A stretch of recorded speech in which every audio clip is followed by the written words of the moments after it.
ഫെബ്രുവരി 15-ാം തീയതിയിലെ UPSC civil service എക്സാമിന് relevant ആയിട്ടുള്ള കുറച്ച് ടോപ്പിക്കുകളാണ് നമ്മൾ ഡിസ്കസ് ചെയ്യാൻ വേണ്ടി പോകുന്നതായിട്ടുള്ളത്.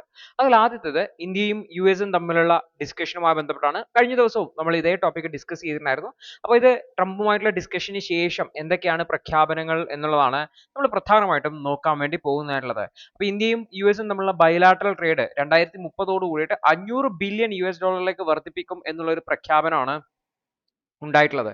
ഇന്ത്യയും US-ഉം ഇന്ത്യയുടെ രണ്ട് രാജ്യങ്ങളും തമ്മിലുള്ള ട്രേഡ് 2025 ട്രേഡ് ഡീല് സൈൻ ചെയ്തിട്ടുണ്ടായിരുന്നു. അത് ഭാഗമായിട്ട് രണ്ട് രാജ്യങ്ങളും തമ്മിലുള്ള ട്രേഡ് മെച്ചപ്പെടുത്തുന്നതിന് വേണ്ടിയിട്ടും US-ൽ നിന്നുള്ള എനർജി പർച്ചേസുകൾ ഇൻക്രീസ് ചെയ്യുന്നതിനെ കുറിച്ചുള്ള ഡിസ്കഷൻസ് നടന്നിട്ടുണ്ടായിരുന്നു എന്നുള്ളതാണ്.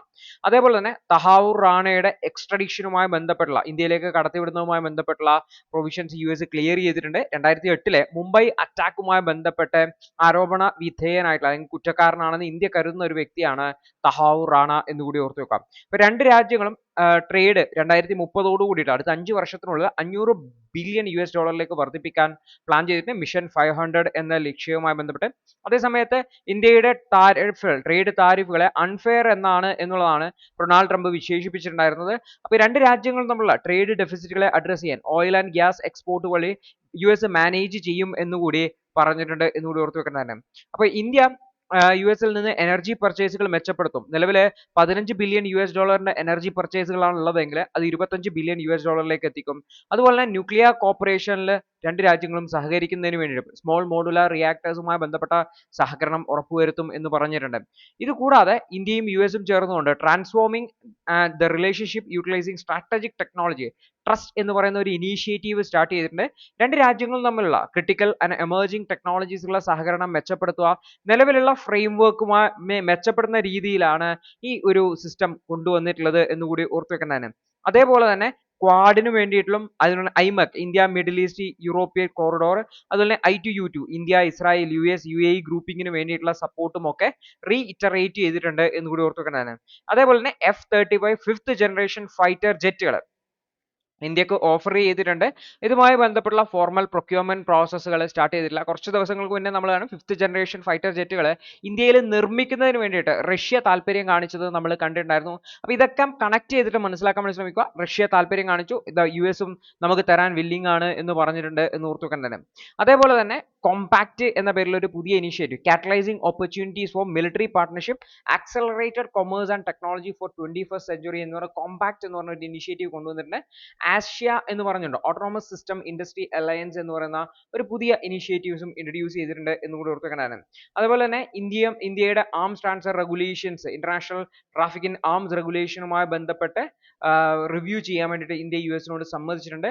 പ്രത്യേകിച്ചും നമ്മുടെ രാജ്യത്തിന്റെ ഡിഫൻസ് ട്രേഡ് അതുപോലെ തന്നെ ടെക്നോളജി എക്സ്ചേഞ്ചുകളെയാണ് പ്രധാനമായിട്ടും അഡ്രസ്സ് ചെയ്യേണ്ടതായിട്ടുണ്ട് എന്ന് കൂടി ഓർത്തുവെക്കുക. അതേപോലെ തന്നെ റെസിപ്രോക്കൽ ഡിഫൻസ് പ്രൊക്യൂർമെന്റുമായി ബന്ധപ്പെട്ട എഗ്രിമെന്റുകളുമായി ബന്ധപ്പെട്ട നെഗോഷിയേഷൻ നടക്കുന്നുണ്ട്. അതായത് പ്രൊക്യൂർമെന്റ് സിസ്റ്റംസ് രണ്ട് രാജ്യങ്ങളും തമ്മിൽ പരസ്പരം ഡിഫൻസ് പ്രൊക്യൂർമെന്റ്സ് നടത്തുന്നതിനുമായി ബന്ധപ്പെട്ട ചർച്ചകളാണ്.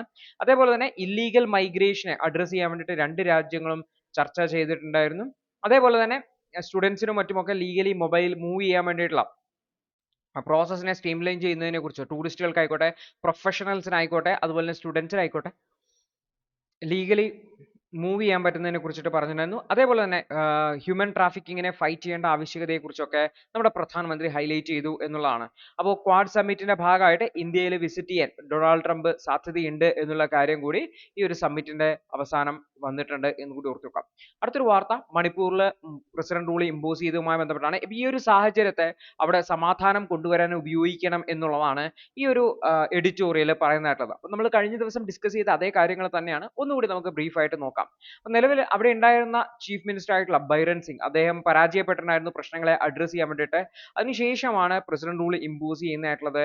അതായത് അസംബ്ലി സസ്പെൻഡ് ചെയ്യപ്പെടുകയും മുഖ്യമന്ത്രി രാജിവെക്കുകയും ചെയ്ത സാഹചര്യത്തിൽ പ്രസിഡന്റ് റൂൾ ഇമ്പോസ് ചെയ്യുകയാണ് ചെയ്തിട്ടുള്ളത്. 2023 ഈ ഒരു എത്നിക് ഇഷ്യൂസ് സ്റ്റാർട്ട് ചെയ്തെങ്കിൽ പോലും അവിടെ സെൻട്രൽ ഫോഴ്സസിനെ ഡിപ്ലോയ് ചെയ്തു എന്നുള്ളതല്ലാതെ യൂണിയൻ മിനിസ്ട്രി കാര്യമായിട്ടുള്ള ഇടപെടലുകൾ നടത്തിയിട്ടുണ്ടായിരുന്നില്ല എന്ന് കൂടി ഓർത്തു വേണം. അപ്പോൾ പ്രസിഡന്റ് റൂൾ വന്നതോട് കൂടിയിട്ട് യൂണിയൻ ഗവൺമെന്റ് ഇടപെടാനായിട്ട് വരും. ഓൾറെഡി 60,000-ഓളം ആൾക്കാർ അവിടെ നിന്ന് ഡിസ്പ്ലേസ് ചെയ്യപ്പെട്ടിട്ടുണ്ട്. അതുകൊണ്ട് തന്നെ രണ്ട് കമ്മ്യൂണിറ്റികളും തമ്മിലുള്ള പ്രശ്നത്തെ ചർച്ച ചെയ്ത് പരിഹാരത്തിലേക്ക് എത്തിക്കുക ചാലഞ്ചിങ് ആണ് എന്ന് കൂടി ഓർത്തു വെക്കേണ്ടതായിട്ട്. അതുപോലെ തന്നെ വില്ലേജ് വോളണ്ടിയേഴ്സ് എന്ന് പറയുന്ന ആർമ്ഡ് ഗ്രൂപ്പുകളും എമർജ് ചെയ്തിട്ടുണ്ട്. അവരെയൊക്കെ ഡിസാം ചെയ്തുകൊണ്ട് ഇൻസർജന്റുകളുമായി ബന്ധപ്പെട്ട ചർച്ചകൾ നടത്തിക്കൊണ്ട് അവയെല്ലാം പരിഹരിക്കേണ്ടതായിട്ടുണ്ട്. അപ്പോൾ ഗവൺമെന്റും ആർമ്ഡ് ഫോഴ്സുകളും അതുപോലെ സിവിൽ സൊസൈറ്റിയും ഒന്നിച്ചു ചേർന്നുകൊണ്ട് പ്രവർത്തിച്ചെങ്കിൽ മാത്രമേ ഈ പ്രശ്നങ്ങളെ അഡ്രസ് ചെയ്യാൻ വേണ്ടി പറ്റുള്ളൂ, സമാധാനം പുനഃസ്ഥാപിക്കാൻ പറ്റുള്ളൂ എന്ന് കൂടി ഓർത്തുവെക്കുക. അപ്പോൾ ബൈരൻ സിംഗിന്റെ ലീഡർഷിപ്പ് എന്ന് പറഞ്ഞാൽ ഭയങ്കര ബയാസ്ഡ് ആയിരുന്നു എന്നുള്ള ആരോപണം ഉണ്ടായിരുന്നു. കുക്കീസ് ഓഫ് കമ്മ്യൂണിറ്റിക്ക് എഗെയിൻസ്റ്റ് ആയിട്ടാണ് അദ്ദേഹം പ്രവർത്തിച്ചിട്ടുള്ളത്.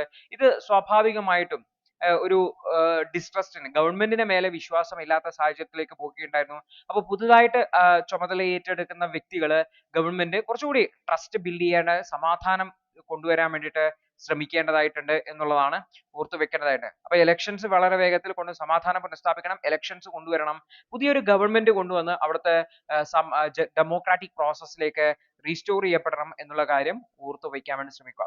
അടുത്തൊരു വാർത്ത ടീസ്ത ഡാമുമായി ബന്ധപ്പെട്ടാണ്. ടീസ്ത നദിയിൽ ഡാം പണിയുന്നതുമായി ബന്ധപ്പെട്ടുള്ള വിഷയമാണ്.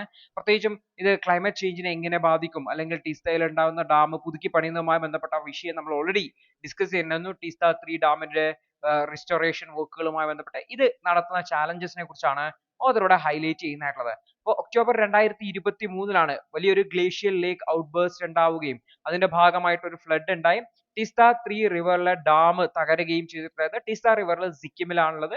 ഈ ഒരു റിവർ 100ഓളം ആൾക്കാർ മരണപ്പെടുന്നതിന് വേണ്ടിയും 80,000-ഓളം ആൾക്കാരെ അഫക്ട് ചെയ്യുന്നതിനും കാരണമായിട്ടുണ്ട്. സൗത്ത് ലിയോണാക് ലേക്കിലുള്ള ഒരു മൊറൈൻ തകരുകയും അതിന്റെ ഭാഗമായിട്ടാണ് ഈ ഒരു ഫ്ലഡ് ഉണ്ടായിട്ടുള്ളത്. 50 ബില്യൺ ലിറ്റേഴ്സ് ഓഫ് വാട്ടർ ആണ് വാലിയിലേക്ക് വന്നിട്ടുണ്ടായിരുന്നത്. വലിയ ലാൻഡ് സ്ലൈഡിങ്ങും ഡൗൺ സ്ട്രീം റീജിയനിൽ വലിയ ദുരന്തത്തിനും അത് കാരണമായിട്ടുണ്ട് എന്നുകൂടി ഓർത്തുക.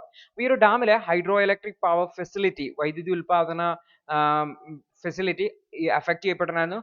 ഫ്ലഡ് വലിയ നാശനഷ്ടങ്ങൾ ഉണ്ടായിട്ടുണ്ടായിരുന്നു. ഈ ഒരു പ്രദേശത്ത് ഇത്തരത്തിലുള്ള ഇനിയും ദുരന്തങ്ങൾ ഉണ്ടാവും എന്നുള്ളതിന്റെ ഒരു ഇൻഡിക്കേഷൻ ആയിട്ട് നമുക്ക് ഇതിനെ കാണാൻ പറ്റും. അപ്പോൾ ക്ലൈമറ്റ് ചേഞ്ചും അതിന്റെ ഇമ്പാക്റ്റും നമ്മൾ മനസ്സിലാക്കേണ്ടതായിട്ട്. ഗ്ലോബൽ വാർമിംഗ് വർദ്ധിച്ചു വരികയാണ്. അത് ഹിമാലയൻ ഗ്ലേഷ്യേഴ്സിനെ വളരെയധികം ആക്സലറേറ്റ് ചെയ്തിട്ടുണ്ട് അതിന്റെ മെൽറ്റിംഗ് പ്രോസസ്സ് എന്ന് പറയുന്നത്. അതായത് കൂടുതൽ ഗ്ലേഷ്യൽ ലേക്കുകൾ മെൽറ്റ് ചെയ്യുന്നതിന് വേണ്ടിയിട്ടും ഉണ്ടാവുന്നതിനും അത് ഇത്തരത്തിൽ തകരുന്നതിനും ഒക്കെ കാരണമാകാം. അതായത് ഫ്ലഡിന്റെ സാധ്യത ഇനിയും വർദ്ധിച്ചു വരികയാണ് എന്നുള്ളതാണ്. 2011-നും 24-നും ഇടയ്ക്ക് ഏകദേശം 10.8% ഗ്ലേഷ്യൽ ലേക്കുകൾ വർദ്ധിച്ചുള്ളത് ഹിമാലയ മേഖലയില്. അതായത് അവരുടെ ടോട്ടൽ സർഫസ് ഏരിയ 33.7% വർധനവുണ്ടായിട്ടുണ്ട് എന്ന് ഓർത്തു വെക്കണം. അതായത് ഈ ഒരു ക്ലൈമറ്റ് ചേഞ്ച് ആ ഒരു മേഖലയിൽ ഡീസ്റ്റബിലൈസ് ചെയ്തിട്ടുണ്ട്, ജിയോളജിക്കൽ ഫോർമേഷൻസിന് കാരണമായിട്ടുണ്ട് എന്നുള്ളതാണ്. അതിന്റെ ഭാഗമായിട്ടാണ് ഇത്തരത്തിലുള്ള ഗ്ലേഷ്യൽ ലേക്ക് ഔട്ട്ബേഴ്സ്റ്റ് പോലുള്ള പുതിയ റിസ്കുകൾ ഉയർന്നു വരുന്നതായിട്ടുള്ളത്. അപ്പോൾ ഇത് നമ്മുടെ ട്രഡീഷണൽ ആയിട്ടുള്ള റെയിൻഫോൾ ബേസ്ഡ് ആയിട്ടുള്ള മോഡൽ വെച്ചിട്ട് നമുക്ക് വരാൻ പോകുന്ന ദുരന്തങ്ങളെ predict ചെയ്യാൻ പറ്റില്ല എന്ന് കൂടി ഓർത്ത് വെക്കണം തന്നെ. അതായത് ടെമ്പറേച്ചർ കൂടുമ്പോൾ കൂടുതൽ ലേക്കുകൾ രൂപപ്പെടും, ഐസ് മെൽറ്റ് ആവും, കൂടുതൽ ലേക്കുകൾ രൂപപ്പെടും. ഈ ലേക്കുകൾക്ക് ക്യാരിയിങ് കപ്പാസിറ്റി എക്സീഡ് ചെയ്യുമ്പോൾ അത് ഫ്ലഡ് ആയി മാറും എന്ന് കൂടി ഓർത്ത് വെക്കണം തന്നെ. അപ്പോൾ ഇത്തരത്തിൽ ഗ്ലേഷ്യൽ മെൽറ്റ് വാട്ടർ വർദ്ധിക്കുന്നതും അതുപോലെ ഡെബ്രിസ് വർദ്ധിക്കുന്നതൊക്കെ ഫ്ലഡിന് കാരണമാകും എന്ന് ഓർത്ത് വെക്കുക. അപ്പോൾ ഈ ഒരു മേഖലയിൽ വളരെയധികം റിസ്ക് ഉണ്ട്. അതിന്റെ ഇടയിലാണ് ഈ ഒരു ഡാം റീസ്റ്റോർ ചെയ്യുന്നു എന്ന് പറഞ്ഞുകൊണ്ടുള്ള വാർത്ത വരുന്നതായിട്ടുള്ളത്. അപ്പോൾ ഇവിടെ സ്ട്രോങ്ങർ ആയിട്ടുള്ള കോൺക്രീറ്റ്, വലിയ സ്പിൽവേ, അതുപോലെ ഏർലി വാർണിംഗ് സിസ്റ്റം ഒക്കെ കൊണ്ടുവന്നിട്ടുണ്ടെങ്കിലും ഈവൻ അത് വേഴ്സ്റ്റ് കേസ് മോഡൽ സിനാരിയോയിലുള്ള ഒരു മോഡൽ ആണെങ്കിൽ പോലും എക്സ്പെർട്സ് ഇതിന്റെ കൺസേൺസ് ഹൈലൈറ്റ് ചെയ്യുന്നുണ്ട്. പ്രത്യേകിച്ചും അത് ക്ലൈമറ്റ് ചേഞ്ചുമായി ബന്ധപ്പെട്ടുള്ള റിസ്കുകളെ ഫുള്ളി എലിമിനേറ്റ് ചെയ്യുന്നില്ല. അല്ലെങ്കിൽ ഈ ഒരു ഗ്ലേഷ്യൽ ലേക്ക് ഔട്ട്ബേഴ്സ്റ്റ് ഫ്ലഡ് എന്ന് പറയുന്നത് വളരെ അൺപ്രഡിക്റ്റബിൾ ആണ്. അത്തരത്തിലുള്ള ജിയോളജിക്കൽ ഇൻസ്റ്റബിലിറ്റീസിനെ കൃത്യമായിട്ട് ഇത് അഡ്രസ് ചെയ്യുന്നില്ല എന്നുള്ള ഒരു കൺസേൺ ഹൈലൈറ്റ് ചെയ്യുന്നുണ്ടെന്ന് ഓർത്ത് വെക്കുക. അതേപോലെ തന്നെ ഈ ഡാമിന്റെ കൊമേഴ്ഷ്യൽ വയബിലിറ്റിയും, സാമ്പത്തികമായിട്ട് ഇത് പൈസയൊക്കെ മുടക്കി ചെയ്തു കഴിഞ്ഞാലും വയബിൾ ആണോ എന്നുള്ളതും പരിശോധിക്കേണ്ടതായിട്ടുണ്ട്. അപ്പോൾ ഇത് റീബിൽഡ് ചെയ്യുന്നതുകൊണ്ട് ലാഭമാണോ എന്നുള്ളതും കൂടെ പരിശോധിക്കേണ്ടതായിട്ടുണ്ട്. അപ്പോൾ ഇവിടുത്തെ ജനങ്ങളുടെയും അവരുടെ പ്രോപ്പർട്ടി ഒക്കെ വലിയ റിസ്കിൽ പെടുത്തിയിട്ടാണ് ഈ ഡാം പണിയുന്നതായിട്ടുള്ളത്. ഫ്യൂച്ചറിൽ ഫ്ലഡ് ഉണ്ടായിക്കഴിഞ്ഞാൽ ഇവരൊക്കെ വീണ്ടും അഫക്റ്റഡ് ആവും എന്നുള്ളതാണ്.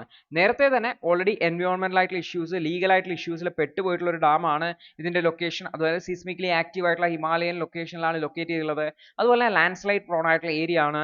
ഈ ഒരു സേഫ്റ്റി എൻവയോൺമെന്റൽ കൺസേൺസ് നേരത്തെ റേസ് ചെയ്തിരുന്നു. അതിനുശേഷമാണ് ഈ ദുരന്തം ഉണ്ടായത്. വീണ്ടും ആ ദുരന്തത്തിന് ശേഷം അവിടെ ഡാം പണിയുന്നതാണ് ചാലഞ്ച് ചെയ്യപ്പെടുന്നതെന്നും കൂടി ഓർത്തു വെക്കേണ്ടത് തന്നെ.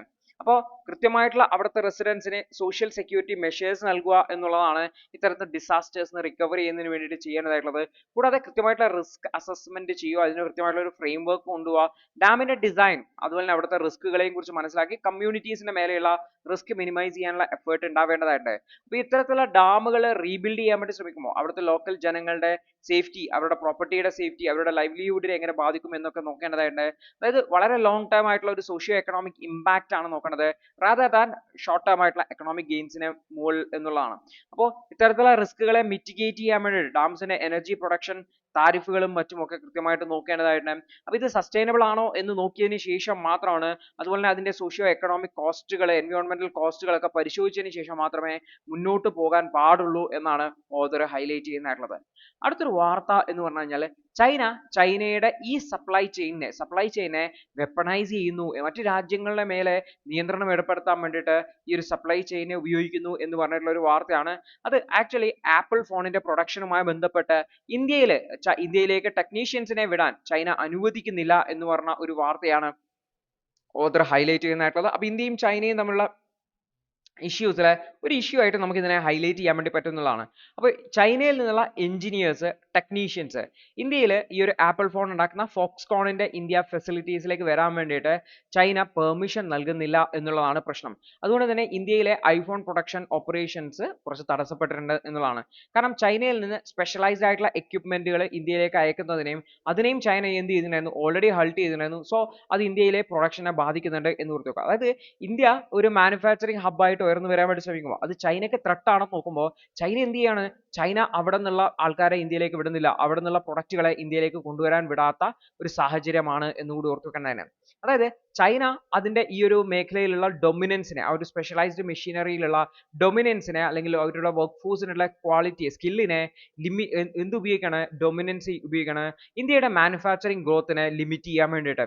അതായത് ബെയ്ജിങ് അല്ലെങ്കിൽ ചൈന എന്താ ചെയ്യുന്നത് വെച്ചാൽ ഇന്ത്യയിലെ പ്രൊഡക്ഷനെ സ്ലോ ഡൗൺ ചെയ്യാൻ വേണ്ടിയിട്ട്, അല്ലെങ്കിൽ ഇന്ത്യയിലെ ഇൻവെസ്റ്റ്മെന്റുകളെ സ്ലോ ഡൗൺ ചെയ്യാൻ വേണ്ടിയിട്ട് അവർ ഗ്ലോബൽ കമ്പനികളെ റെസ്ട്രിക്ട് ചെയ്യാൻ വേണ്ടി ശ്രമിക്കുകയാണ്, അല്ലെങ്കിൽ ഗ്ലോബൽ കമ്പനികൾ ചൈനയിൽ സെറ്റപ്പ് ചെയ്തിട്ടുണ്ട് അവരുടെ മേലെ നിയന്ത്രണങ്ങൾ ഏർപ്പെടുത്തുകയാണെന്നുള്ളതാണ്. അപ്പോൾ ആക്ച്വലി പല കമ്പനികളും ചൈനയുടെ ഇത്തരം സ്റ്റെപ്പുകൾ കാരണം ചൈന പ്ലസ് വൺ എന്ന് പറയുന്ന ഒരു സ്ട്രാറ്റജിയിലേക്ക് നീങ്ങുന്നത്. ചൈനയിൽ മാത്രം പോരാ, വേറെ എവിടെയും കൂടെ വേണം. കാരണം ചൈന ഇൻ കേസ് നമ്മുടെ കമ്പനീനെ പൂട്ടിച്ചു കഴിഞ്ഞാലും നമുക്ക് മുന്നോട്ട് പോകണമെന്നുണ്ടെങ്കിൽ വേറെ എവിടെയെങ്കിലും ഒരു പ്രസൻസ് വേണം. അതിനെയാണ് ചൈന പ്ലസ് വൺ. അപ്പോൾ ഈ പ്ലസ് വൺ എന്ന് പറയുന്ന പോളിസിയിൽ ഒരു പ്രധാനപ്പെട്ട രാജ്യം നമ്മുടെ രാജ്യമായിട്ടുള്ള ഇന്ത്യയാണ്. അപ്പോൾ ഇന്ത്യക്ക് ഈ ഒരു ചൈന പ്ലസ് വൺ പോളിസിയിൽ ബെനിഫിറ്റ് ചെയ്യുന്നുണ്ട്. അതിന്റെ ഭാഗമായിട്ടാണ് ഈ ഒരു ഫോക്സ്കോൺ, ആപ്പിൾ ഫോണിന്റെ പ്രൊഡ്യൂസേഴ്സ് ആയിട്ടുള്ള ഫോക്സ്കോൺ അവർ ഇന്ത്യയിലേക്ക് മാനുഫാക്ചറിങ് പ്രൊഡക്ഷൻ മാറ്റിയിട്ടുണ്ടായിരുന്നു എന്ന് ഓർത്തു വെക്കേണ്ടത്. അപ്പോൾ ഇതിന്റെ ഭാഗമായിട്ട് ഇന്ത്യയിലേക്ക് ഹെവി ഇൻവെസ്റ്റ്മെന്റ് ആണ് ആപ്പിൾ ഫോക്സ്കോൺ നടത്തിയിട്ടുള്ളത്. ഐഫോൺസ് ഇന്ത്യയിൽ അസംബിൾ ചെയ്യുകയും അതിന്റെ പ്രൊഡക്ഷൻ വാല്യൂസ് മെച്ചപ്പെടുത്താൻ പറ്റുകയും ചെയ്തിട്ടുണ്ടായിരുന്നു. Indian government make in India പ്രോഗ്രാമിന്റെ ഭാഗമായിട്ട്, അതെല്ലാം പ്രൊഡക്ഷൻ ലിങ്ക് ഇൻസെന്റീവ് സ്കീമിന്റെ ഭാഗമായിട്ടൊക്കെ ഇവർക്ക് ഒരുപാട് ആനുകൂല്യങ്ങൾ നൽകിയിട്ടുണ്ട് എന്നുകൂടി ഓർത്തു വെക്കേണ്ടതാണ്. അപ്പോൾ ഇന്ത്യ കുറച്ചുകൂടി സെൽഫ് സഫീഷ്യന്റ് ആയിട്ടുള്ള, റോബസ്റ്റ് ആയിട്ടുള്ള ഒരു മാനുഫാക്ചറിങ് ഇക്കോസിസ്റ്റം ഉണ്ടാക്കാൻ വേണ്ടി ശ്രമിക്കുമ്പോൾ അതിനെ വെപ്പണായി ആ ഒരു മേഖലയിലെ തളർത്താൻ വേണ്ടിയിട്ട് ചൈനയുടെ ഭാഗത്ത് നിന്ന് ശ്രമം ഉണ്ടാവുന്നു എന്നുള്ള കാര്യമാണ് ഓർത്തു വെക്കേണ്ടതായിട്ട്. അപ്പോൾ ഇന്ത്യ കൃത്യമായിട്ട് ആപ്പിൾ അല്ലെങ്കിൽ ഫോക്സ്കോണുമായിട്ട് കൃത്യമായിട്ട് ഡിസ്കസ് ചെയ്തിട്ടുണ്ടായിരുന്നു. ചൈനീസ് റെസ്ട്രിക്ഷൻസിനെ എങ്ങനെയാണ് അഡ്രസ് ചെയ്യുക, ഈ ക്രിട്ടിക്കൽ എക്യുപ്മെന്റുകളുടെ അവൈലബിലിറ്റി എങ്ങനെ ഉറപ്പുവരുത്തുക എന്നുള്ളത് കൃത്യമായിട്ട് ചർച്ച ചെയ്യേണ്ടതായിട്ടുണ്ട്. അപ്പോൾ ഇന്ത്യയിൽ ഹോളിസ്റ്റിക് ആയിട്ടുള്ള ഒരു മാനുഫാക്ചറിങ് ഇക്കോസിസ്റ്റം ഡെവലപ്പ് ചെയ്യേണ്ടതായിട്ടുണ്ട്. അതിന് സമാനമായിട്ട് ആൻസിലറി അനുബന്ധ ഇൻഡസ്ട്രീസിനെ ഡെവലപ്പ് ചെയ്യേണ്ടതായിട്ടുണ്ട്. ടെക്നോളജിക്കൽ ക്ലസ്റ്റേഴ്സ്, സ്കിൽഡ് ആയിട്ടുള്ള വർക്കേഴ്സിനെ ഡെവലപ്പ് ചെയ്യുക എന്നതാണ്. കൂടാതെ കൂടുതൽ പ്രൈവറ്റ് ഇൻവെസ്റ്റ്മെന്റുകൾ കൊണ്ടുവരിക, ഇൻഡിജിനിയസ് ആയിട്ടുള്ള മാനുഫാക്ചേഴ്സിന് മേലെ ഫോക്കസ് ചെയ്യാൻ വേണ്ടി ശ്രമിക്കുക എന്നുള്ളതാണ്. അതുവഴി ഇത്തരത്തിലുള്ള ക്രിട്ടിക്കൽ കോമ്പോണൻസിനെ, ചൈനയുമായിട്ടുള്ള ഡിപ്പെൻഡൻസിനെ നമ്മുടെ രാജ്യത്തിന് കുറക്കാൻ വേണ്ടി പറ്റും എന്ന് കൂടി ഓർത്തു വെക്കേണ്ടതാണ്. അടുത്തതാണ് CBI ഡയറക്ടറെ അപ്പോയിന്റ് ചെയ്യുന്നതുമായി ബന്ധപ്പെട്ട കമ്മിറ്റിയിൽ ഈ ഒരു സുപ്രീം കോടതി ചീഫ് ജസ്റ്റിസ് ഉൾപ്പെട്ടതിനെ നമ്മുടെ വൈസ് പ്രസിഡന്റ് രാജ്യസഭാ ചെയർമാൻ അദ്ദേഹം ചോദ്യം ചെയ്യുകയാണ് ചെയ്തത്. കാരണം എക്സിക്യൂട്ടീവ് അപ്പോയിന്റ്മെന്റിൽ എന്തിനാണ് chief justice of India involve ആയിട്ടുള്ളത് എന്നുള്ളതാണ് അദ്ദേഹം ചോദിക്കുന്നതായിട്ടുള്ളത്. അപ്പോൾ സെപ്പറേഷൻ ഓഫ് പവറുമായി ബന്ധപ്പെട്ടിട്ടുള്ള ഒരു പ്രധാനപ്പെട്ട ചോദ്യമാണ്. CBI എന്ന് പറയുന്നത് ഒരു എക്സിക്യൂട്ടീവ് ബോഡിയാണ്, അല്ലെ, ഒരു പോലീസാണ്. ഈ എക്സിക്യൂട്ടീവ് ബോഡിയുടെ ഒരു ഹെഡിനെ അപ്പോയിന്റ് ചെയ്യുന്നതിൽ എന്തിനാണ് ഈ എക്സിക്യൂട്ടീവിന്റെ ഭാഗമല്ലാത്ത ജുഡീഷ്യറി വരുന്നത് എന്നുള്ള ചോദ്യമാണ് അദ്ദേഹം ഉയർത്തുന്നതായിട്ടുള്ളത്. ഓർത്തു വെക്കുക, ഈ ഒരു CBIയെ ഗവൺമെന്റുകൾ പലതരത്തിലുള്ള ദുരുപയോഗത്തെ ഉപയോഗിക്കുന്നു. അപ്പോൾ ആ ദുരുപയോഗം തടയാൻ വേണ്ടിയിട്ടാണ് സുപ്രീം കോടതി അതിലേക്ക് കടന്നു വരുന്ന വിഷയമൊക്കെ ഉണ്ടായിരുന്നു എന്ന് ഓർത്തു വെക്കുക. പക്ഷേ ഇത് സെപ്പറേഷൻ ഓഫ് പവറിന് വിരുദ്ധമാണ് എന്നുള്ളത് വളരെ വ്യക്തമാണ്. അപ്പോൾ വൈസ് പ്രസിഡന്റ് ആവശ്യപ്പെടുന്നത് chief justice of India central bureau CBIയുടെ ഡയറക്ടറെ അപ്പോയിന്റ് ചെയ്യുന്ന കമ്മിറ്റിയിൽ എന്തിനാണ് chief justice of India involve ആയതെന്നാണ് ചോദിക്കുന്നത്. കാരണം ജുഡീഷ്യറി അതിന്റെ അധികാരത്തിന്റെ പുറത്തേക്ക് കൊടുക്കും. കാരണം ഭരണഘടനയുടെ അതിന്റെ ചുമതലയിൽ നിന്ന് പുറത്തേക്ക് കടന്നുകൊണ്ട്, സെപ്പറേഷൻ ഓഫ് പവറിന്റെ പുറത്തേക്ക് കടന്നുകൊണ്ട് വരികയാണ്. എക്സിക്യൂട്ടീവിലും കടന്നു കയറാൻ വേണ്ടി ശ്രമിക്കുകയാണ്. അത് ശരിയല്ല എന്നുള്ളതാണ് അദ്ദേഹം പറയുന്നതായിട്ടുള്ളത്. അപ്പൊ ദങ്കർ അദ്ദേഹം പറയുന്നത് വെച്ചാൽ വൈസ് പ്രസിഡന്റ് പറയുന്നത് വെച്ചാൽ ജുഡീഷ്യറിയുടെ റോൾ എന്ന് പറഞ്ഞാൽ പ്രധാനമായിട്ടും കോടതി വ്യവഹാരങ്ങളിലായിരിക്കണം, അല്ലാതെ അതിന് പുറത്ത് അതായത് എക്സിക്യൂട്ടീവിലേക്കോ അല്ലെങ്കിൽ ലെജിസ്ലേറ്റീവ് റോളിലേക്കോ കടക്കേണ്ടതില്ല എന്നുള്ളതാണ് പറയുന്നതായിട്ടുള്ളത്. അപ്പൊ ഇത് കോൺസ്റ്റിറ്റ്യൂഷണൽ ബെഞ്ചിന്റെ സ്ട്രെങ്ത്തിനെ കുറിച്ചൊക്കെ അദ്ദേഹം ചാലഞ്ച് ചെയ്തു. പ്രത്യേകിച്ചും ഭരണഘടനയും മറ്റുമൊക്കെ ഇന്റർപ്രറ്റ് ചെയ്യുന്ന സമയത്ത് പലപ്പോഴും അതിർകടന്ന ഇന്റർപ്രിട്ടേഷൻ നടക്കുന്നു എന്നുള്ള ഒരു കമന്റ് കൂടി അദ്ദേഹം മുന്നോട്ട് വെച്ചിട്ടുണ്ടെന്ന്. അപ്പൊ അദ്ദേഹത്തിന് കമന്റ് ചെയ്യാൻ കാരണം എന്ന് വെച്ചാൽ CBI ഡയറക്ടറെ അപ്പോയിന്റ് ചെയ്യുന്നതിന് വേണ്ടി ഒരു സെലക്ഷൻ കമ്മിറ്റി ഉണ്ട്. 3 മെമ്പർ കമ്മിറ്റിയാണ്. അതിലെ അംഗങ്ങൾ ഒന്ന് പ്രൈം മിനിസ്റ്റർ ആണ്, അദ്ദേഹമാണ് ചെയർപേഴ്സൺ. രണ്ടാമത്തത് ലീഡർ ഓഫ് ഒപ്പോസിഷൻ ഓഫ് ലോകസഭയാണ്. മൂന്നാമത്തത് ചീഫ് ജസ്റ്റിസ് ഓഫ് ഇന്ത്യ ആണ്, അല്ലെങ്കിൽ judge of supreme court nominated by him ആണ് എന്നുകൂടി ഓർത്തു വെക്കേണ്ടതാണ്. അപ്പൊ 3 പേരാണ്. അപ്പൊ അതിൽ എന്തിനാണ് ഇപ്പൊ ഇവിടെ ലീഡർ ഓഫ് ഒപ്പോസിഷനും പ്രധാനമന്ത്രിയും എക്സിക്യൂട്ടീവ് ഭാഗമാണെന്ന് പറയുമെങ്കിൽ പറയാൻ പറ്റും. ഒന്ന് പ്രതിപക്ഷ നേതാവാണ്, മറ്റൊന്നാള് പ്രധാനമന്ത്രിയാണ്. അതേ സമയത്ത് സുപ്രീം കോടതി ജഡ്ജ് എന്ന് പറഞ്ഞാൽ എക്സിക്യൂട്ടീവിന്റെ ഭാഗമാണ്. അദ്ദേഹത്തിന് എന്തിനാണ് എന്നുള്ളത് ഒരു ചോദ്യമാണ് എന്നുള്ളതാണ് അദ്ദേഹം ഹൈലൈറ്റ് ചെയ്യുന്നിട്ടുള്ളത്. അടുത്തൊരു വാർത്ത എന്ന് വെച്ചാൽ ഇന്ത്യയും ചൈനയും തമ്മിലുള്ള ബോർഡർ ഡിസ്പ്യൂട്ടിൽ അമേരിക്ക വേണമെങ്കിൽ മീഡിയേറ്റർ ആയിട്ട് ഇടപെടാം എന്നുള്ള ഒരു ഓഫർ ട്രംപ് മുന്നോട്ട് വെച്ചിരുന്നു. പക്ഷെ ഇന്ത്യ അതിനെ റിജക്ട് ചെയ്തു എന്നുള്ള വാർത്തയാണ്. ഇന്ത്യ പറഞ്ഞു ഇന്ത്യയും ചൈനയും തമ്മിലുള്ള പ്രശ്നം ഇന്ത്യയും ചൈനയും തമ്മിൽ ചർച്ച ചെയ്ത് പരിഹരിച്ചോളാം, മൂന്നാമതൊരു രാജ്യം ഇടപെടേണ്ടതില്ല എന്നുള്ളതാണ് പറഞ്ഞത്. ഇത് ഇന്ത്യയുടെ സ്റ്റാൻഡാണ്. ഇത്തരത്തിലുള്ള രണ്ട് രാജ്യങ്ങൾ തമ്മിലുള്ള ഡിസ്പ്യൂട്ടുകൾ ആ രാജ്യങ്ങൾ തമ്മിൽ ചർച്ച ചെയ്ത് സംസാരിക്കാം, മൂന്നാമതൊരാൾ ഇടപെടേണ്ട ആവശ്യമില്ല എന്നുള്ളതാണ് ഇന്ത്യയുടെ സ്റ്റാൻഡ്. US പ്രസിഡന്റ് ആയിട്ടുള്ള ഡൊണാൾഡ് ട്രംപ് അദ്ദേഹം ഇന്ത്യയും ചൈന ബോർഡർ ഡിസ്പ്യൂട്ടിൽ മീഡിയേറ്റ് ചെയ്യാം എന്ന് പറഞ്ഞിട്ടുണ്ടായിരുന്നു ബയലാറ്ററൽ ഡിസ്കഷൻസിന്റെ ഇടയിൽ. പക്ഷേ ഇന്ത്യ പറഞ്ഞു ബയലാറ്ററൽ ഡിസ്കഷൻസിലൂടെ നമ്മൾ കവർ ചെയ്തോളാം എന്നാണ് പറഞ്ഞിട്ടുള്ളത്. അപ്പോൾ ഇന്ത്യ പ്രത്യേകിച്ചും നൈബേഴ്സുമായിട്ട് ഡയറക്ട്ലി ഡിസ്കസ് ചെയ്യാനാണ് ആഗ്രഹിക്കുന്നതായിട്ടുള്ളത്. ഇന്ത്യ ചൈനയുമായിട്ട് സംസാരിച്ച് പ്രശ്നങ്ങൾ സോർട്ട് ഔട്ട് ചെയ്യുന്നുണ്ട് എന്ന് പറഞ്ഞിട്ടുണ്ട്. അപ്പോൾ രണ്ട് പ്രദേശത്തും സമാധാനം കൊണ്ടുവരാൻ വേണ്ടി ശ്രമിക്കുന്നുണ്ട്. അപ്പോൾ ഇതിനിടയിൽ അമേരിക്കയുടെ ഇടപെടൽ ആവശ്യമില്ല എന്നും പറഞ്ഞിട്ടുണ്ട്. അതുപോലെ ഇതേ സമയത്ത് ട്രംപ് ബ്രിക്സ് ഗ്രൂപ്പിനെ, Brazil, Russia, India, China, south Africa ഗ്രൂപ്പിനെ ക്രിട്ടിസൈസ് ചെയ്തിട്ടുണ്ട്. ഈ ഒരു അദ്ദേഹത്തിന്റെ താരിഫുകൾ ഈ ഗ്രൂപ്പിന്റെ ഇൻഫ്ലുവൻസിനെ കില്ല് ചെയ്യും എന്നൊക്കെ പറഞ്ഞിട്ടുണ്ട്. അതേസമയത്ത് ചൈനയുടെ ട്രംപിന്റെ സ്റ്റേറ്റ്മെന്റിനോട് ചൈന നെഗറ്റീവ്ലി ആണ് റെസ്പോണ്ട് ചെയ്തിട്ടുള്ളത്. അതായത് ട്രംപ് ഒരു ബ്ലോക്ക് പൊളിറ്റിക്സ് ഉണ്ടാക്കുവാണ്, ഇന്ത്യയുമായിട്ട് ചേർന്നുകൊണ്ട് അമേരിക്കയും ഇന്ത്യയും ഒരു ബ്ലോക്ക് ആണ് എന്നിട്ട് സംസാരിക്കുന്നു എന്ന രീതിയിലേക്കാണ് പോയിട്ടുള്ളത്. അതേപോലെ തന്നെ പാകിസ്ഥാനും യുഎസിന്റെ മിലിറ്ററി എയ്ഡ്, ഇന്ത്യക്ക് US മിലിറ്ററി എയ്ഡ് നൽകുന്നു എന്ന് പറഞ്ഞു. F-35 ഫൈറ്റർ ജെറ്റുകളൊക്കെ നൽകുന്നുണ്ട് എന്ന് പറഞ്ഞിട്ടുണ്ടായിരുന്നു, നൽകാൻ റെഡിയാണെന്ന് പറഞ്ഞിട്ടുണ്ടായിരുന്നു. ഇതിനെതിരെ പാകിസ്ഥാനും എന്ത് ചെയ്തിട്ടുണ്ട്, കൺസേൺ റേസ് ചെയ്തിട്ടുണ്ട് എന്ന് കൂടി ഓർത്തു വെക്കുക. ഈ ഒരു പ്രദേശത്തെ ഡീസ്റ്റബിലൈസ് ചെയ്യാൻ വേണ്ടിയിട്ട് ഇത് കാരണം ഇന്ത്യക്ക് അഡ്വാൻസ്ഡ് ആയിട്ടുള്ള ഫൈറ്റർ ജെറ്റുകൾ ഉണ്ടാവുന്നത് എന്നുള്ളതാണ് പറഞ്ഞിട്ടുള്ളത്. അടുത്തൊരു വാർത്ത, ഹോൾസെയിൽ പ്രൈസ് ഇൻഡെക്സ് അല്ലെങ്കിൽ ഹോൾസെയിൽ ഇൻഫ്ലേഷൻ ഡാറ്റ വന്നിട്ടുണ്ടായിരുന്നു. WPI wholesale price index WPI ആണ് നമ്മൾ ഹോൾസെയിൽ ഇൻഫ്ലേഷൻ മാർക്കറ്റിൽ മെഷർ ചെയ്യാൻ വേണ്ടി ഉപയോഗിക്കുന്നതായിട്ടുള്ളത്. ഓർത്ത് വെക്കുക, ഹോൾസെയിൽ പ്രൈസ് ഇൻഡെക്സിൽ നമ്മൾ ഗുഡ്സിൻ്റെത് മാത്രമേ മെഷർ ചെയ്യുള്ളൂ, ഹോൾസെയിൽ മാർക്കറ്റിലെ വില നോക്കിയിട്ടാണ് ചെയ്യുന്നുള്ളത്. ഇപ്പോൾ ജാനുവരിയിൽ ഇത് 2.31%. ഓർത്ത് വെക്കുക, CPI-യേക്കാൾ കുറവാണ് സാധാരണ, CPI-യേക്കാൾ കൂടുതലായിരിക്കും CPI-യേക്കാൾ കുറവായിരിക്കും WPI ഉണ്ടാവുക എന്ന് ഹോൾസെയിൽ പ്രൈസിലാണ്. അത് റീറ്റെയിൽ മാർക്കറ്റിലേക്ക് കുറച്ചുകൂടി വില കൂടും എന്നുകൂടി ഓർത്തു വയ്ക്കേണ്ടതായിട്ടുണ്ട്. നോർമലി ഹോൾസെയിൽ പ്രൈസ് ഇൻഡെക്സ് കുറവും കൺസ്യൂമർ പ്രൈസ് ഇൻഡെക്സ് കൂടുതലാണ്. ഇന്ത്യയിൽ ഇൻഫ്ലേഷൻ ആയിട്ട് നമ്മൾ retail price inflation, consumer price index ആണ് എടുക്കുന്നതെന്ന് ഓർത്ത് വെക്കുക. പക്ഷേ ഹോൾസെയിൽ പ്രൈസ് ഇൻഫ്ലേഷൻ 2.31% ആയിട്ട് അൺചേഞ്ച്ഡ് ആണെന്ന് ഓർത്ത് വെക്കേണ്ടതാണ്. ജാനുവരിയിലെ ഡാറ്റയാണ് വന്നത്. അപ്പോൾ ഫുഡ് ഇൻഫ്ലേഷൻ കുറഞ്ഞിട്ടുണ്ട് എന്നുള്ള കാര്യം ഓർത്തു വെക്കുക. നമ്മൾ CPI-യിലും കണ്ടിട്ടുണ്ടായിരുന്നു. മാനുഫാക്ചറിങ് ഗുഡ് ഇൻഫ്ലേഷൻ ഇൻക്രീസ് ചെയ്തിട്ടുണ്ട്. ഫ്യൂൽ ആൻഡ് പവർ ഇൻഫ്ലേഷൻ ഡിഫ്ലേഷണറി ആയിട്ട് കുറയുകയാണ് ചെയ്തിട്ടുള്ളത് എന്നുകൂടി ഓർത്തു വയ്ക്കേണ്ടതായിട്ടുണ്ട്. അതേപോലെ തന്നെ ഫുഡ് പ്രൈസ് കുറഞ്ഞിട്ടുണ്ട്. ഫ്യൂൽ പവർ പ്രൈസസുകൾ ചെറുങ്ങനെ ഇൻക്രീസ് ചെയ്യുന്നുണ്ട്. മാനുഫാക്ചറിങ് പ്രൊഡക്റ്റുകളുടെ പ്രൈസസ് സ്ലൈറ്റ് ഇൻക്രീസ് ആണ്. വെജിറ്റബിൾസിന്റെ പ്രൈസ് ഇൻക്രീസ് ചെയ്തിട്ടുണ്ട്, വീറ്റ് ഇൻക്രീസ് ചെയ്തിട്ടുണ്ട്, എഡിബിൾ ഓയിൽ ഇൻക്രീസ് ചെയ്തിട്ടുണ്ട് ഹോൾസെയിൽ മാർക്കറ്റിൽ എന്ന് നോക്കുക. ഇതിന്റെ റിഫ്ലക്ഷൻ കുറച്ച് കഴിഞ്ഞിട്ട് മാത്രമേ എവിടെ ഉണ്ടാവുള്ളൂ, റീറ്റെയിൽ മാർക്കറ്റിൽ ഉണ്ടാവുള്ളൂ. കാരണം ഹോൾസെയിൽ മാർക്കറ്റിൽ എത്തി അത് ട്രാൻസ്പോർട്ട് ചെയ്ത് റീറ്റെയിൽ മാർക്കറ്റിൽ എത്തുമ്പോഴത്തേക്ക് കുറച്ചൊരു ഗ്യാപ്പ് വരും എന്ന് കൂടി ഓർത്ത് വെക്കുക. അപ്പോൾ ഹോൾസെയിൽ പ്രൈസ് ഇൻഡെക്സ് നമുക്കൊരു ഇൻഡിക്കേഷൻ നൽകുവാണ്. അപ്പോൾ ഇത് മാറാൻ കൂടാണോ കുറയാനാണോ സാധ്യത എന്നുള്ള ഒരു ഇൻഡിക്കേഷൻ നൽകുകയാണ്. അപ്പോൾ ഇവിടെ സ്റ്റേബിൾ ആണ് നിൽക്കുന്നു എന്നുള്ളത് കൊണ്ട് തന്നെ വലിയ വ്യത്യാസം അടുത്ത മാസം ഉണ്ടാവില്ല എന്നുള്ള രീതിയിൽ നമുക്ക് കരുതാൻ വേണ്ടി പറ്റും എന്നുള്ളതാണ്. അടുത്തത് ISRO ഇൻഡിജീനിയസ്ലി ഡെവലപ്പ് ചെയ്തിട്ടുള്ള CE-20 ക്രയോജനിക് എഞ്ചിന്റെ ടെസ്റ്റിംഗ് കംപ്ലീറ്റ് ചെയ്തു എന്ന് പറഞ്ഞിട്ടുള്ള വാർത്തയാണ്. വാക്വം ഇഗ്നീഷൻ ട്രയൽ ആണ് കണ്ടക്ട് ചെയ്തിട്ടുള്ളതായിട്ടുള്ളത്. അപ്പോൾ അവരുടെ ഹൈ ആൾട്ടിറ്റ്യൂഡ് ടെസ്റ്റ് ഫെസിലിറ്റീസിൽ വെച്ചിട്ടാണ് തമിഴ്നാടുവിൽ വെച്ച് ടെസ്റ്റ് ചെയ്തിട്ടുള്ളത് എന്നുകൂടി ഓർത്തു വയ്ക്കേണ്ടതായിട്ട്. ഓൺലൈനിൽ വന്നിട്ടുള്ള വാർത്തയാണ്. ഇതാണ് ആ ഒരു ടെസ്റ്റിങ്ങിന്റെ ഫോട്ടോ. നമുക്ക് നോക്കാം എന്താണ് ഈ ഒരു എഞ്ചിൻ, എന്താണ് അതിന്റെ ഡീറ്റെയിൽസ്. ISRO നമ്മുടെ രാജ്യത്തിന് ഇൻഡിജിനസ് ആയിട്ടുള്ള ഡെവലപ്പ് ചെയ്തിട്ടുള്ള CE-20 ക്രയോജനിക് എഞ്ചിന്റെ ടെസ്റ്റിംഗ്, അതായത് ഗഗൻയാൻ മിഷനൊക്കെ വളരെ അത്യാവശ്യമുള്ളതാണ്. തമിഴ്നാടുവിൽ വെച്ച് February 7 ടെസ്റ്റിംഗ് കംപ്ലീറ്റ് ചെയ്തിട്ടുണ്ടായിരുന്നു. അപ്പോൾ ഈ ഒരു എഞ്ചിന്റെ ട്രയൽ ടെസ്റ്റ് ചെയ്യുന്നു, വാക്യൂം കണ്ടീഷനിലുള്ള ടെസ്റ്റിംഗ് ആണ് കംപ്ലീറ്റ് ചെയ്തിട്ടുള്ളതെന്നും കൂടി ഓർത്തു വെക്കേണ്ടതാണ്. അപ്പോൾ ഈ ഒരു CE-20 എഞ്ചിൻ നമ്മുടെ റോക്കറ്റിന്റെ അപ്പർ സ്റ്റേജിൽ യൂസ്ഫുൾ ആയിട്ടുള്ളതാണ്. ക്രൂഡ് ഗഗൻയാൻ മിഷന് യൂസ് ചെയ്യാനുള്ളതാണ് എന്നുകൂടി ഓർത്തു വെക്കേണ്ടതാണ്. അപ്പോൾ എഞ്ചിൻ സക്സസ്ഫുള്ളി ടെസ്റ്റ് ചെയ്തിട്ട് കൂടുതൽ അഡ്വാൻസ് ആയിട്ടുള്ള മെത്തേഡുകൾ ISRO ഇനി ടെസ്റ്റ് ചെയ്യും എന്നുകൂടി ഓർത്തു വെക്കേണ്ടതാണ്. അപ്പോൾ ഈ ഒരു എഞ്ചിന്റെ മൾട്ടിപ്പിൾ റീസ്റ്റാർട്ടുകളും മറ്റുമൊക്കെ ക്രയോജനിക് എഞ്ചിനെ ടെസ്റ്റ് ചെയ്യുന്നുണ്ട്, ഗഗൻയാൻ മിഷനിൽ ആവശ്യമുണ്ട് എന്നുകൂടി ഓർത്തു വെക്കേണ്ടതാണ്. അപ്പോൾ ഈ ഒരു CO-20 ക്രയോജനിക് എഞ്ചിൻ, ക്രയോ എന്ന് പറഞ്ഞു കഴിഞ്ഞാൽ ലോ ടെമ്പറേച്ചർ എന്നാണ് ക്രയോ എന്നതുകൊണ്ട് ഉദ്ദേശിക്കുന്നതായിട്ടുള്ളത്. അപ്പോൾ ക്രയോ എന്ന് പറഞ്ഞാൽ ലോ, ക്രയോജനിക് എന്ന് പറഞ്ഞാൽ ലോ ടെമ്പറേച്ചറിൽ ഉള്ള ഫ്യൂവലിനെ ഉപയോഗിച്ചുകൊണ്ടാണ്. ഉദാഹരണത്തിന് ഇവിടെ ഫ്യൂവലായിട്ട് യൂസ് ചെയ്യുന്ന ഹൈഡ്രജനും ഓക്സിജനും ആണ്, ലിക്വിഡ് ഹൈഡ്രജനും ലിക്വിഡ് ഓക്സിജനും ആണ്. അപ്പോൾ ഈ liquid hydrogen -253°C liquid oxygen -183°C ഉപയോഗിക്കുന്നതായിട്ടുള്ളത്. അപ്പോൾ ഇതിനെ രണ്ടിനെയും സ്റ്റോർ ചെയ്തിട്ടുണ്ടാവും. ഇതിനെ പ്രഷറൈസ് ചെയ്യാൻ വേണ്ടിയിട്ട് ഹീലിയം ഗ്യാസ് ഉപയോഗിക്കും. ഈ ഒരു ഹീലിയം ഗ്യാസ് ഉപയോഗിച്ചാണ് ഫ്യൂവലിനെ പ്രഷറൈസ് ചെയ്തുകൊണ്ട് ഉപയോഗിക്കുന്നത്. ഇവിടെ ഫ്യൂവൽ ഹൈഡ്രജൻ ആണ്, ഓക്സിഡൈസർ ആയിട്ടാണ് ഓക്സിജൻ ഉപയോഗിക്കുന്നത്. ഇതിനെ രണ്ടിനെയും കമ്പഷൻ ചേമ്പറിലേക്ക് കൊണ്ടുവന്ന് ഇവിടെ കമ്പഷൻ ചെയ്യുകയാണ് ചെയ്യുന്നത് ഓർത്ത് വെക്കുക.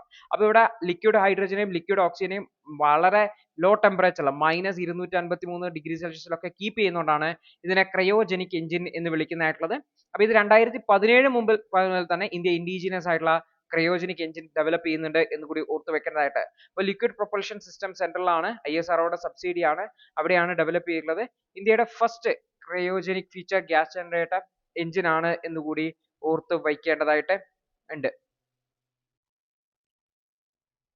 ഇന്ത്യയുടെ ഈ ഒരു ക്രയോജനിക് എഞ്ചിൻ എന്ന് പറഞ്ഞാൽ ഒരു ഗ്യാസ് ജനറേറ്റർ സൈക്കിൾ ഉപയോഗിച്ചാണ് പ്രവർത്തിക്കുന്നതായിട്ടുള്ളതും കൂടി ഓർത്ത് വെക്കേണ്ടതായിട്ട്. അപ്പർ സ്റ്റേജ് ക്രയോജനിക് എഞ്ചിൻസിലെ one of the most powerful engines ആണ് ഇന്ത്യ ഡെവലപ്പ് ചെയ്തുള്ള ഈ ഒരു CE-20 എന്നുകൂടി ഓർത്ത് വെക്കേണ്ടതാണ്. ഇത് ഏകദേശം 186 കിലോ ന്യൂട്ടൺ നോമിനൽ ത്രസ്റ്റ് വാക്വത്തിൽ ഡെവലപ്പ് ചെയ്യുന്നുണ്ട് എന്നുകൂടി ഓർത്ത് വെക്കുക.